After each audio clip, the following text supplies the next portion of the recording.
ancient church of St. Mary Major, Santa Maria Maggiore, stands in the center of modern Rome.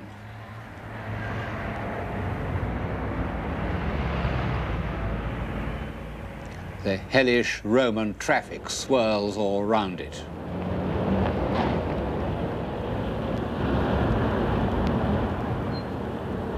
But if you go inside, you'll find the original columns of the 5th century church built in rivalry with the neighboring temple of Juno, the mother goddess. Since old St. Peter's was pulled down, there is nowhere else in Rome where one gets such a powerful impression of the Christian church before the barbarian conquests. This is the grandeur that the Roman church had once achieved and was to achieve again. Above the columns, the mosaics of Old Testament stories are almost the earliest illustrations of the Bible that exist. Brilliant, fresh colors like early Matisse. One sees what was lost when almost the whole of early Christian art was destroyed.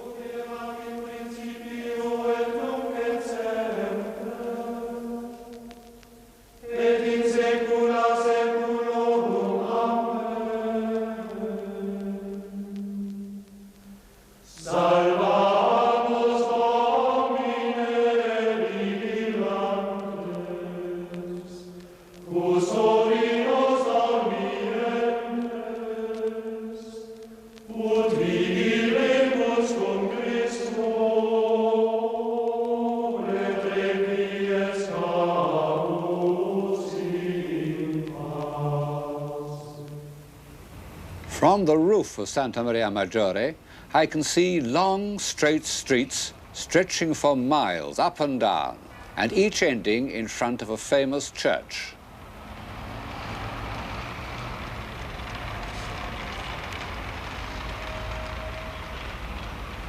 Down there is St. John Lateran, and in the opposite direction is Santa Trinita dei Monti. And in each of the piazzas are Egyptian obelisks, symbols of that God-directed state which Rome had superseded.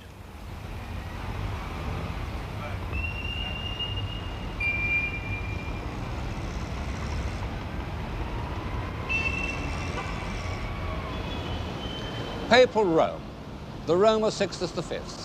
It's the most grandiose piece of town planning ever attempted, and it anticipated by 50 years all the great town plans of France and Germany. And the amazing thing is that it was done only a generation after Rome had been, as it seemed, completely humiliated, almost wiped off the map. The city had been sacked and burnt, the people of Northern Europe were heretics, the Turks were threatening Vienna. It could have seemed to a far-sighted intellectual that the papacy's only course was to face the facts, accept its dependence on the gold of America, doled out through Spain. Well, as you can see, this didn't happen. Rome and the Church of Rome regained many of the territories it had lost and became once more a great spiritual force. But was it a civilizing force? In England, we tend to answer no. We've been conditioned by generations of liberal Protestant historians who tell us that no society based on obedience, repression, and superstition can be really civilized. But no one with an ounce of historical feeling or philosophic detachment can be blind to the great ideals, to the passionate belief in sanctity, to the outpouring of human genius in the service of God, which is made triumphantly visible to us every step we take in Baroque Rome.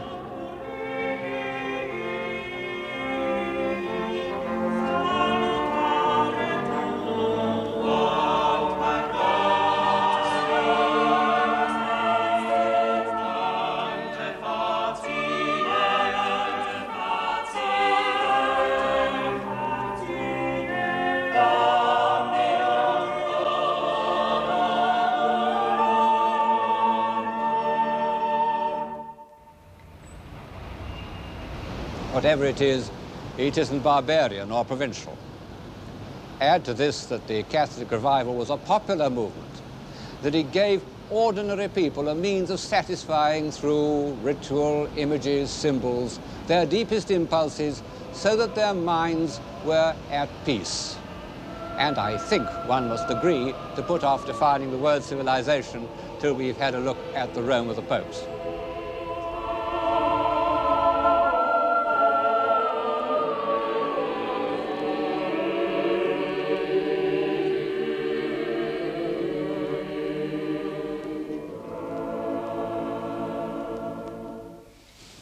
The first thing that strikes one is that those who say that the Renaissance had exhausted the Italian genius are wrong.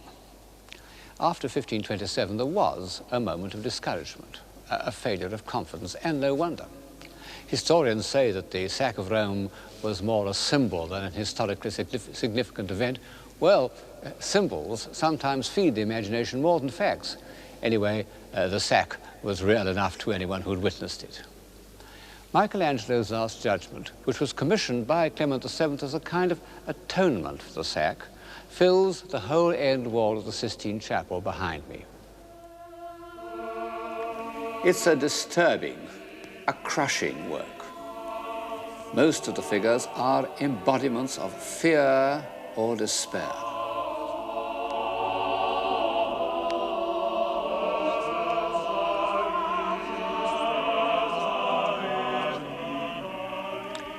Look at the damned being ferried across the Styx.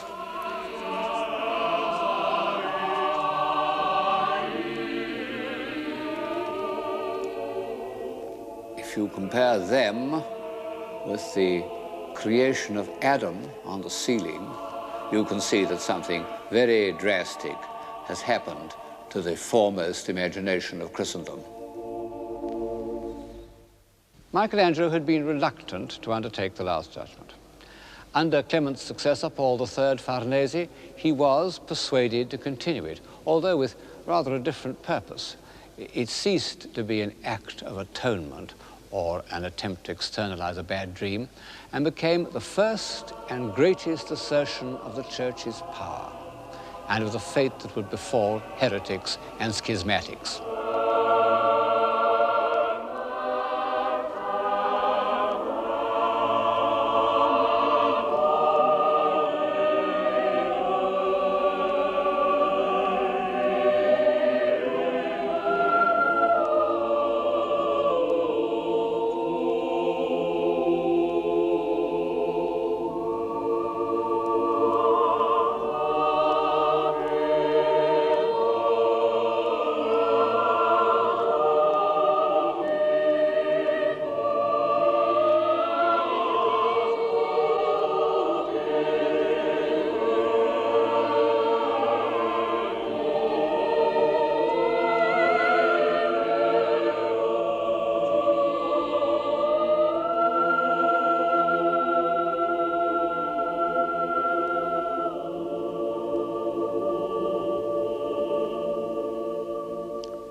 The Last Judgment belongs to a period of severity when the Catholic Church was approaching its problems in rather the same puritanical spirit as the Protestants. It's curious that this period should have been inaugurated by Paul III because he was in many ways the last of the humanist popes. He was cradled in corruption. He was made a cardinal because his sister, known as La Bella, had been the mistress of Alexander Borgia. At first sight, he looks a crafty old fox. But if you look at Titian's portrait of him in Naples, one of the greatest portraits ever painted, it's a wise old head. And the longer you look, the more impressive it becomes. And he took the two decisions that were successfully to counter the Reformation. He sanctioned the Jesuit order, and he instituted the Council of Trent. For almost 20 years, several hundred bishops and cardinals from all over the Catholic world met in the Cathedral of Trent to discuss the future of the Church. There was a good deal of high politics as well as theology. But in the end, the Council did draw up a plan for the Catholic revival, which held good right up to the middle of the 19th century. Michelangelo could refuse him nothing. He not only finished the Last Judgment, but in 1546 he accepted from the Pope the post of architect of St. Peter's. Thus, Michelangelo, by his longevity, no less than by his genius, became the visual link between the Renaissance and the Counter-Reformation.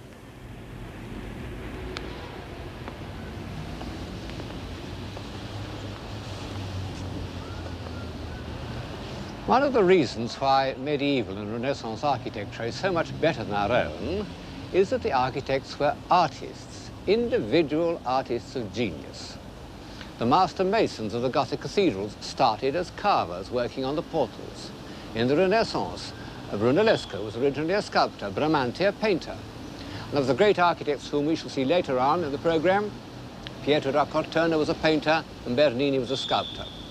And this has given to their work a power of plastic invention, a sense of proportion and articulation based on the study of the human figure, which knowledge of the tensile strength of steel and other prerequisites of modern building doesn't always produce. Well, of all non-professional architects, Michelangelo was the most adventurous, the least constrained either by classicism or functional requirements. Not that he was unpractical. He did drawings for the fortification of Florence, which from standards of military necessities are most ingenious and are also like the most superb works of abstract art. For that matter, all his ground plans are thrilling abstract designs. But he felt himself free to play with the elements of architecture in such a way as to express his feelings. And, as so often happens with a great artist, they were prophetic feelings. You can see what I mean in the building that stands behind me, the Palazzo dei Conservatori, here on the capital of Rome. Grandeur and obedience. Well, it's grand, all right. And if man is to take any pride in his history, the Roman capital should be grand. But the extraordinary thing is how Michelangelo has expressed in his architecture the principle of subordination. In an early Renaissance building, the parts maintain their identity with a harmonious independence. In the Michelangelo facade, everything is subordinate to powerful rhythms that run right through the building. He gave his immense authority to the device of a single pilaster running up through 2 stories. You know, in Renaissance architecture, and in Roman buildings for that matter, you had one column per story, one on top of the other. In this building, the small columns are pressed into the foot of the giant pilaster. They don't assert themselves, they simply add to its power. And these commanding verticals are met by even more assertive horizontals. And the inevitable collision of these 2 directions gives the building an extraordinary feeling of energy. It seems as dramatically tense as a human situation. Perhaps only Michelangelo had the energy of spirit to pull together the vast inchoate mass of St. Peter's. 4 admirable architects had worked on it before him. The central piers were already built, part of the surrounding walls, but he was able to give it the unifying stamp of his own character.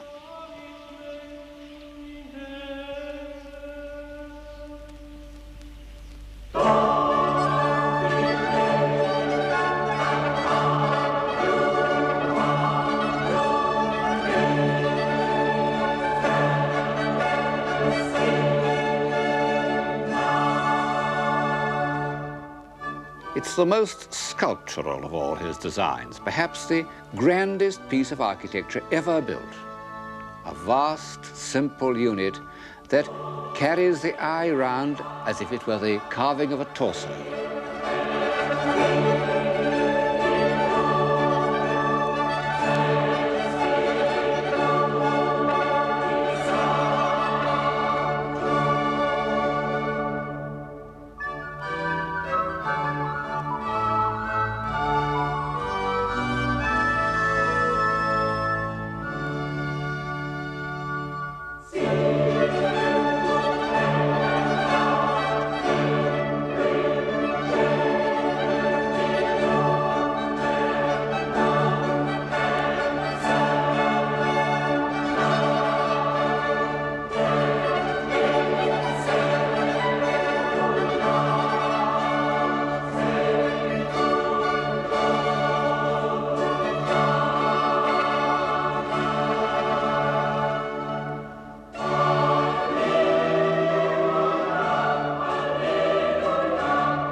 People don't always appreciate the awe-inspiring grandeur of the walls and cornices of St. Peter's, but everybody knows the dome.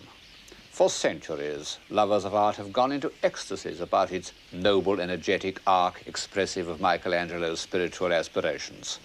It's perhaps the most commanding dome in the world, easily dominating the other Roman cupolas that one sees as one looks across the city. However, all the evidence suggests that it does not represent Michelangelo's final intention. As you can see in this print, he wanted it to be much more spherical, less pointed. It was in fact designed by an architect called Della Porta after Michelangelo's death. Well, we can go on admiring it and think rather more of Della Porta.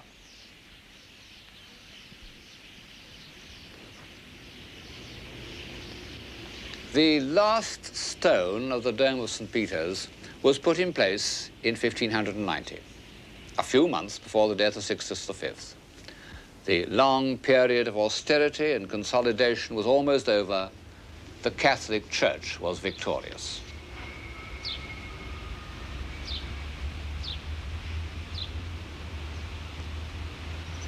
Now, how had that victory been achieved? In England, most of us were brought up to believe that it depended on the Index, the Jesuits, and the Inquisition. Well, I don't believe that a great outburst of creative energy, such as took place in Rome between 1620 and 1640, can be the result of negative factors. But I do admit that the civilization of those years did depend on certain assumptions that are out of favor in England and America today. The first of these, of course, was the belief in authority, the absolute authority of the Roman Church. And this belief extended to sections of society which we now assume to be naturally rebellious, like artists. It comes as something of a shock to find that, with a single exception, the great artists at the time were all sincere, conforming Christians. Guercino spent much of his mornings in prayer. Bernini frequently went into retreats, practiced the spiritual exercises of St. Ignatius. Even Rubens attended Mass every morning before beginning work. This conformism wasn't based on fear of the Inquisition, but on the simple belief that the faith which had inspired the great saints of the preceding generation, saints like St. Filippo Neri, was something by which a man should regulate his life. The mid-16th century was a period of sanctity in the Roman Church almost equal to the 12th.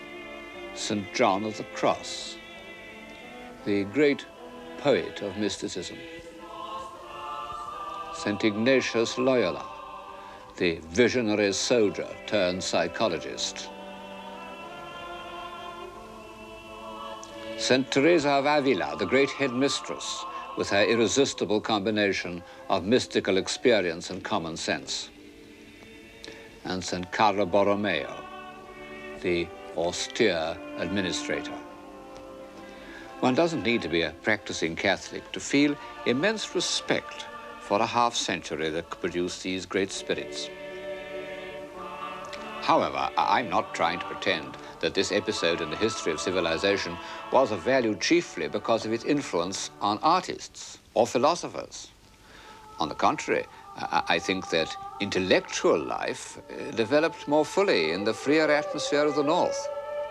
The great achievements of the Catholic Church lay in harmonizing, humanizing, civilizing the deepest impulses of ordinary people.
humanizing, humanizing, civilizing.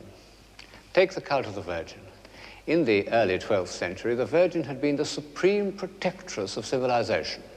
She'd taught a race of tough and ruthless barbarians the virtues of tenderness and compassion. The great cathedrals of the Middle Ages were her dwelling places upon earth.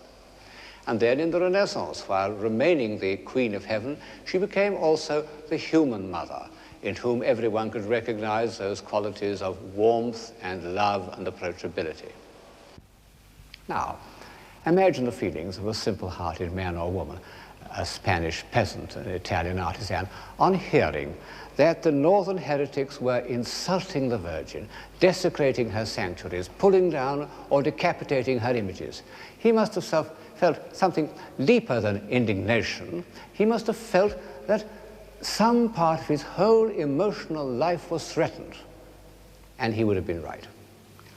The stabilizing, comprehensive religions of the world, the religions which penetrate to every part of a man's being, in Egypt, India, China, gave the female principle of creation almost as much importance as the male, and wouldn't have taken seriously a philosophy that failed to include them both. Of course, I'm bound to say that these were all what H.G. Wells called communities of obedience. The aggressive nomadic societies, what he called communities of will, Israel, Islam, the Protestant North, conceived their gods as male. Now, it's a curious fact that the male religions have produced very little religious imagery. In most cases, have positively forbidden it. The great religious art of the world in every country is deeply involved with the female principle. Of course, the ordinary Catholic who prayed to the Virgin wasn't conscious of any of this, nor was he or she interested in the really baffling theological problems presented by the doctrine of the Immaculate Conception. He knew simply that heretics wanted to deprive him of that sweet, compassionate, approachable being who would intercede for him as his mother might have interceded with a hard master. Take another human impulse that can be harmonized but shouldn't be suppressed, the impulse to confess. The historian can't help observing how the need for confession has returned, even, or especially, in the land of the Pilgrim Fathers. The difference is that instead of confession being followed by a simple, comforting rubric which has behind it the weight of divine authority, the modern confessor must grope his way into the labyrinth of the psyche with all its false turnings and dissolving perspectives. A noble aim, but a terrifying responsibility. No wonder that psychoanalysts have the highest suicide rate of any vocation. And perhaps, after all, the old procedure had something to recommend it because, as a rule, it's the act of confession that matters, not the attempted cure. The leaders of the Catholic Restoration had made the inspired decision not to go halfway to meet Protestantism in any of its objections, but rather to glory in those very doctrines that the Protestants had most forcibly, sometimes it must be admitted most logically, repudiated. Luther had repudiated the authority of the Pope very well. No pains must be spared to make a gigantic assertion that St. Peter, the first Bishop of Rome, had been divinely appointed as Christ's vicar on earth. Ever since Erasmus, intelligent men in the North had spoken scornfully of relics. Very well. Their importance must be magnified so that the 4 piers of St. Peter's itself are gigantic reliquaries. This one contained parts of the lance that pierced our Lord's side. And in front of it stands Longinus, looking up with a gesture of dazzled enlightenment. The veneration of relics was connected with the cult of the saints, and this had been equally condemned by the reformers. Very well, the saints should be made more insistently real to the imagination, and in particular, their sufferings and their ecstasies should be vividly recorded. In all these ways, the Church gave imaginative expression to deep-seated human impulses. And it had another great strength. which one may say was part of Mediterranean civilization, or at any rate a legacy from the pagan Renaissance, it was not afraid of the human body. Titian's Assumption of the Virgin, a Baroque picture almost 100 years before its time, was painted in the same period as his great celebrations of paganism. Early in the 16th century, Titian had given his immense authority to this union of dogma and sensuality. And when the first Puritan influence of the Council of Trent was over, Titian's work was there to inspire both Rubens, who made superb copies of it, and I think Bernini. Protestantism, in its overzealous condemnation of sins of the flesh, had also cut itself off from the kind of comforting physical presence that one finds in Bernini's Charity.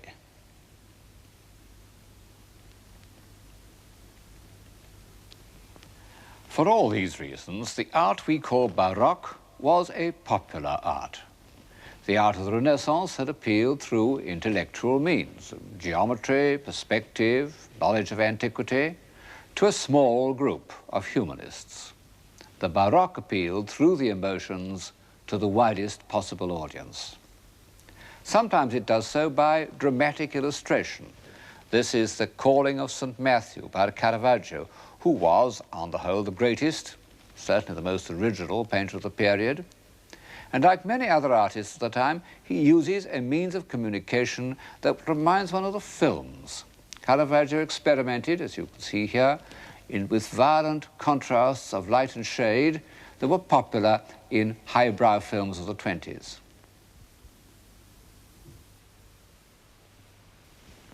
And later Baroque artists, like Bernini, delighted in the emotive close-up, the tears and open lips and restless movement, all those devices that were to be rediscovered in the movies. The extraordinary thing is that the Baroque artists did it in bronze and marble and not on celluloid. Of course, in a way, it's a frivolous comparison because however much one admires the films, one must admit that they are often vulgar, always ephemeral, whereas the work of Bernini is ideal and eternal. He was a very great artist, and although his work may seem to lack the awe-inspiring seriousness and concentration of Michelangelo, it was, in its century, even more pervasive and influential.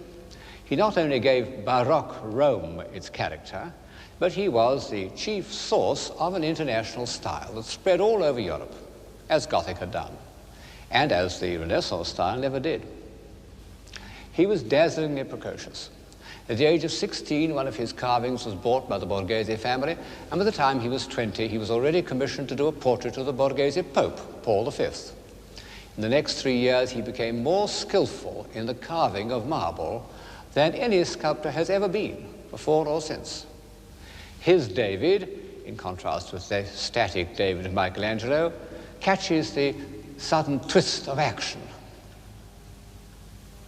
and the vehement expression of the head is almost overdone. Actually, it's a self-portrait of the young Bernini who made a face into a mirror said to have been held for him by his patron, the Cardinal Scipione Borghese.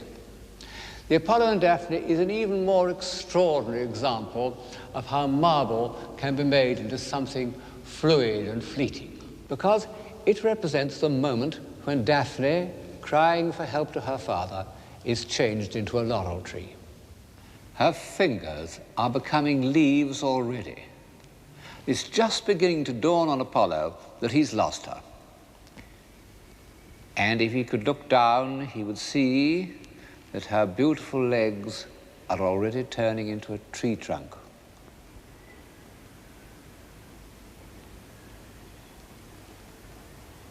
And her toes are becoming roots and tendrils.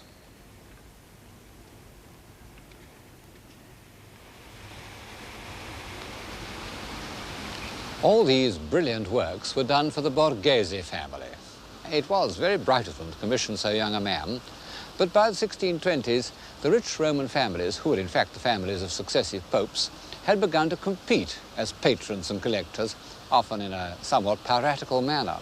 One's reminded of the competition between the monster American collectors of 60 years ago, Mr. Frick, Mr. Morgan, with the difference that the Roman patrons competed for the works of living artists, not simply for certified old masters.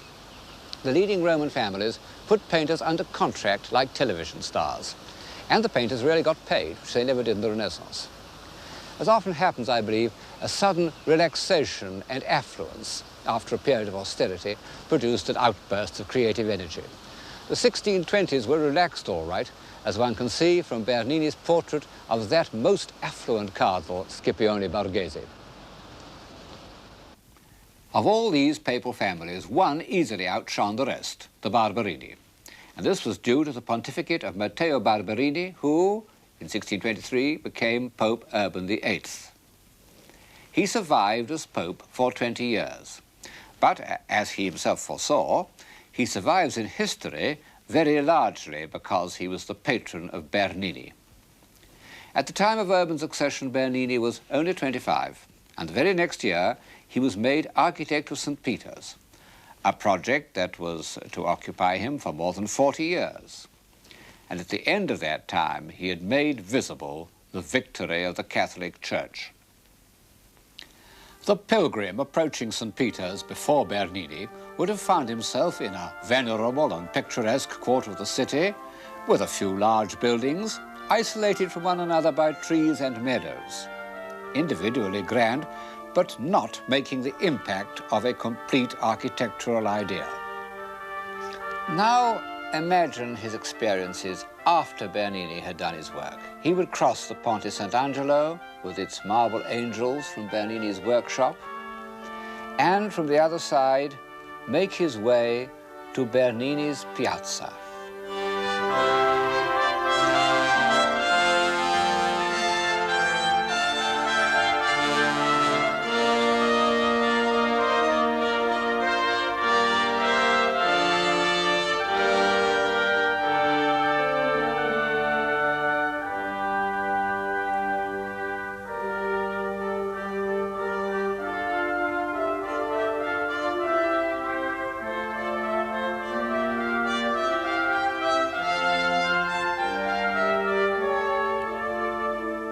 Bernini is perhaps the only artist in history who's been able to carry through such a vast design over so long a period. And the result is a unity of impression that exists nowhere else on so grand a scale.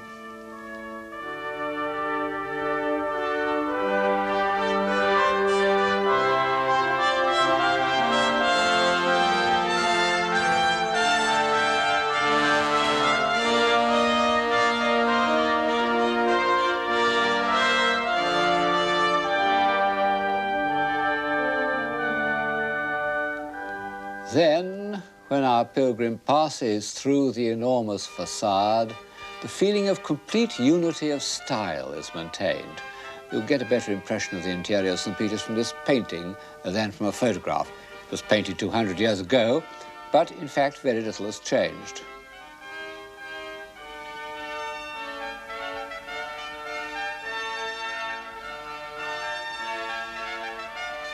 Not only is the decoration, basically, all conceived by Bernini in a uniform style, but the eye passes without a break through the baldacchino and up to that astonishing construction, the throne of St. Peter.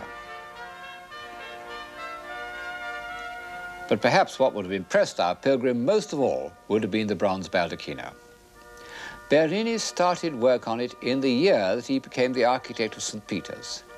And it's incredible. Yes, if one knows anything about bronze casting, it really is incredible. It involved every sort of engineering difficulty. And then there's the amazing richness and audacity of Bernini's invention and the perfection of craftsmanship, which extends to every detail.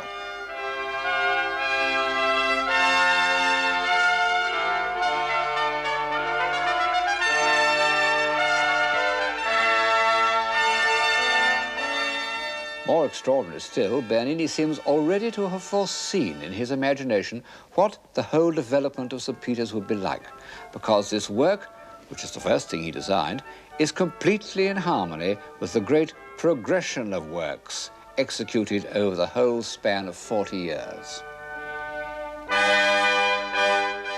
I believe that anyone who uses his eyes without prejudice will find his emotions stirred and enlarged by these marvelous experiences. As we enter this world of light and movement, of weightless angels and billowing bishops and tumbling cherubs, we are ourselves no longer weighed down by earthly things. We participate imaginatively, as we do in a ballet, in an ecstatic repudiation of the forces of gravity. But the word ballet suddenly puts me on my guard.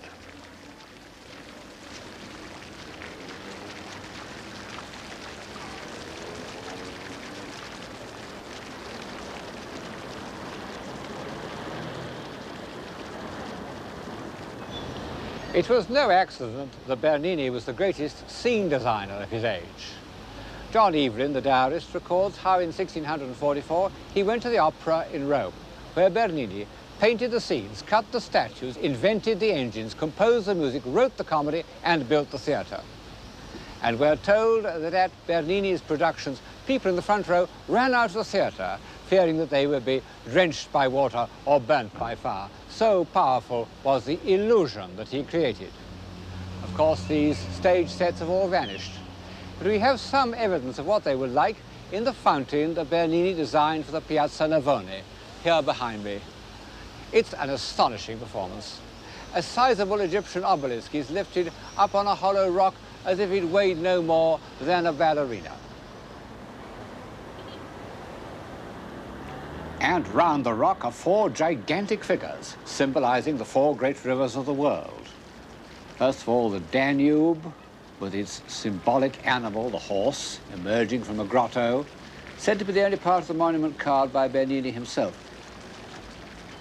Incidentally, it's the portrait of a real horse called Monte d'Oro. And then the Nile, with a rather ridiculous lion. And then the Ganges, shrouded from the sun. And finally, the River Plate, symbolized by heaven knows what sort of fabulous crocodile.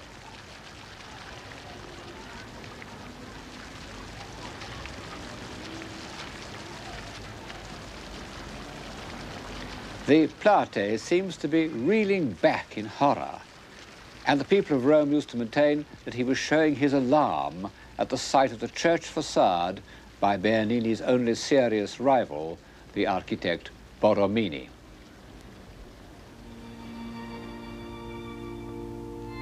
Of this theatrical element in Bernini, a sublime example is the Cornaro Chapel in Santa Maria della Vittoria. To begin with, Bernini has represented the members of the Cornaro family on either side of the chapel, looking as if they were in boxes, waiting for the curtain to go up. And then, when we come to the drama itself, it's presented exactly as if it were on a small stage, with a spotlight falling on the protagonists. But at this point, the theatrical parallel must be dropped, because what we see, the Ecstasy of Santa Teresa, is one of the most deeply moving works in European art. Bernini's gift of sympathetic imagination, of entering into the emotions of others, a gift no doubt enhanced by his practice of St. Ignatius's spiritual exercises, is used to convey the rarest and most precious of all emotional states, that of religious ecstasy.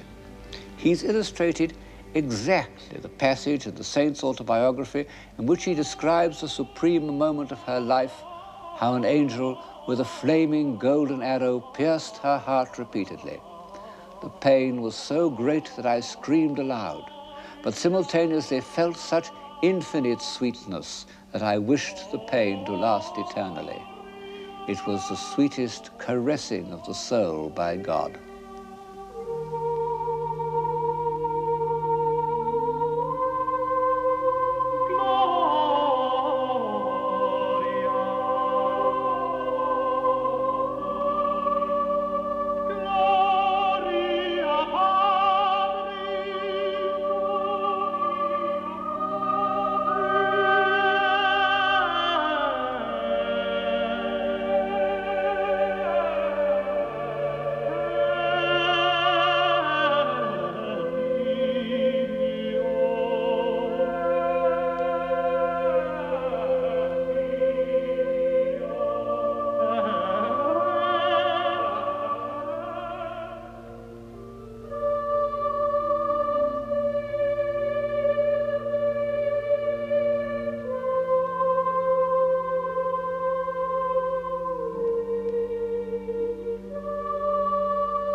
I don't think that anyone can accuse me of underestimating the Catholic Restoration or its greatest image maker, Gian Lorenzo Bernini.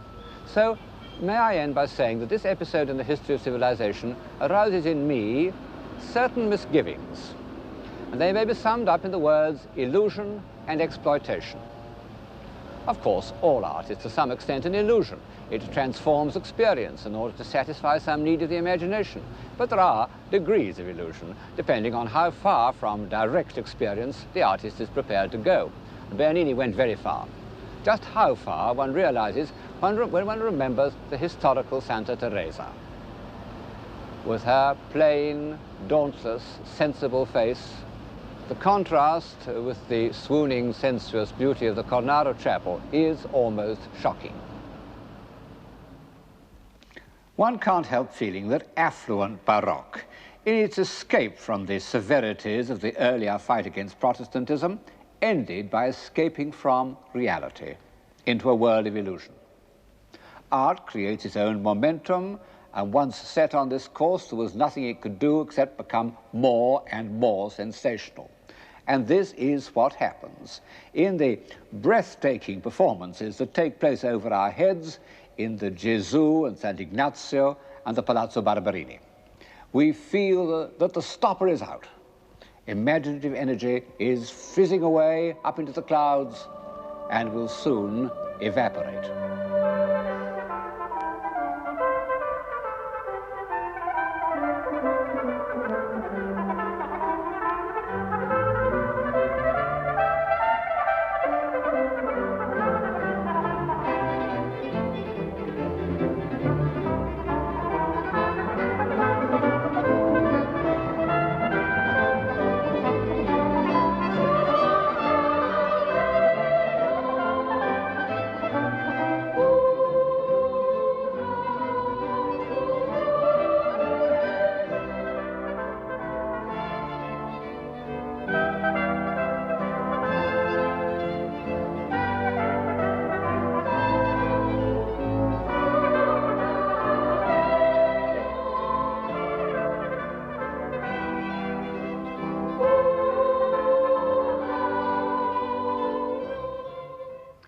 As for my other misgivings, of course there was exploitation before the 16th century, but never on so vast a scale.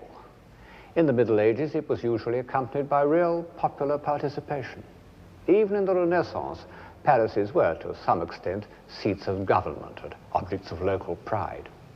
But the colossal palaces of the Pope's relatives were simply expressions of private greed and vanity. Farnese, Borghese, Barberini, Ludovisi, these rapacious parvenus spent their short years of power competing as to who should build the largest and most ornate saloons.